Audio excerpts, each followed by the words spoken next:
আচ্ছা, শহরের ক্যাফেগুলোতে তো অনেক গেছো।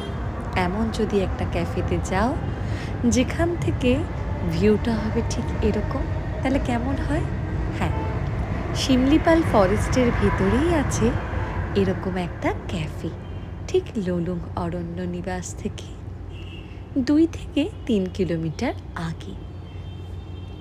এই ক্যাফেটির নাম অরেঞ্জ ক্যাফে। তোমরা লুলুং অরণ্যনিবাস যখন যাবে, যাওয়ার সময় রাস্তাতেই বাঁদিকে পড়বে।